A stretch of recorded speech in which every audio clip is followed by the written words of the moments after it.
C'est à partir du mois d'octobre que nous avons constaté dans notre périmètre communal des bornes dénombrées environ au nombre de 6, effectivement. Et en toute responsabilité, le préfet a été saisi et aussitôt il a convoqué un CDD où effectivement les gens ont échangé autour de cette situation. Une recommandation forte a été donnée au maire de Oussouye et le maire de Oussouye a clamé de vive voix devant tout le monde qu'il ne va pas enlever effectivement les bornes. En tout cas, 10 jours lui ont été donnés pour tenter d'enlever les bornes qui sont implantées d'une manière illégale dans nos périmètres communaux.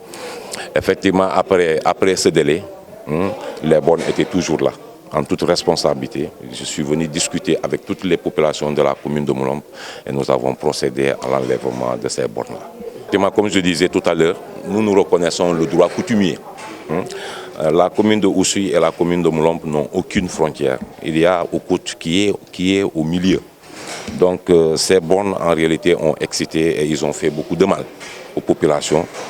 Et que comme nous avons constaté qu'il a refusé catégoriquement de l'enlever, mais on est parti tout simplement les enlever en réalité. En toute sérénité, et même toutes les autorités étaient informées par rapport à ça. C'est à partir de là que le préfet lui-même a pris le relais pour mobiliser toutes les forces de l'ordre et les chefs de village, effectivement, pour procéder à l'enlèvement du reste des bornes. Oui. D'abord, la question du départ, effectivement, du préfet de Oussouye qui a été un peu annoncé. Je voulais seulement rappeler à toutes ces populations qui s'excitent que le préfet n'est pas là seulement pour le département donc pour la commune de Oussouye. Je crois qu'un préfet est là pour les 5 communes du département. Donc eux seulement, ils ne peuvent pas demander, effectivement, pour des raisons effectivement personnelles, à un préfet de partir qui a été emmené ici par décret. Ça, comme on l'a si bien dit, nous les 44 villages, effectivement, de l'arrondissement de Loudia, on croit que ce n'est pas encore l'heure, effectivement, même de demander à un préfet de partir. C'est ça. Voilà. Maintenant, enfin, par rapport à la situation vraiment regrettable de Dioua, c'est un conflit qui n'a pas daté d'aujourd'hui entre les populations de Moulombe du Komol et les populations de Oussouye, surtout du village de Oussouye, Oussouye-Yola. Comme on l'avait dit tantôt, c'est les bornes qui sont implantées dans nos communes, effectivement, qui ont fait déborder en réalité le vase. Les populations étaient trop excitées parce qu'ils ont vu une main derrière, effectivement, pour arracher, pour eux, leur terre.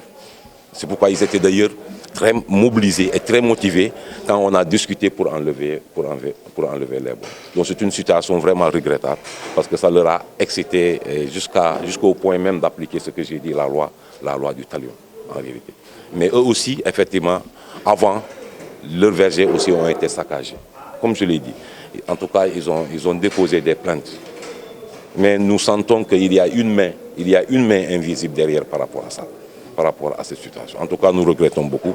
Et je crois qu'effectivement, leur libération pourrait vraiment aider en réalité à apaiser effectivement le conflit, afin que toutes les autorités compétentes que nous sommes puissent s'organiser autour pour essayer de trouver une solution à ce conflit. Trouver le compromis entre la loi administrative et la loi coutumière. C'est tout simplement ça. Je donne un exemple. Si effectivement la zone de Dioua se trouve dans la commune de Moulombe, mais quiconque est en train de travailler, mais il suffit de faire une demande, par exemple, de délibération au maire de Moulombe que nous sommes. Nous reconnaissons le droit coutumier. Mais c'est sûr que même si ça ne te partenait pas, il y a certains investissements. En réalité, on ne peut pas dire à la personne là de quitter pour que quelqu'un prenne. Là, ce n'est pas possible. Donc déjà, si on reconnaît effectivement cette prérogative, les gens peuvent commencer à s'organiser autour. Moi, je sais qu'on peut toujours trouver des solutions. Mais vous dire aussi, la question foncière est très sensible, un peu partout dans le Sénégal en général, mais surtout dans l'arrondissement de Loudia en particulier. Et ça, nous le reconnaissons.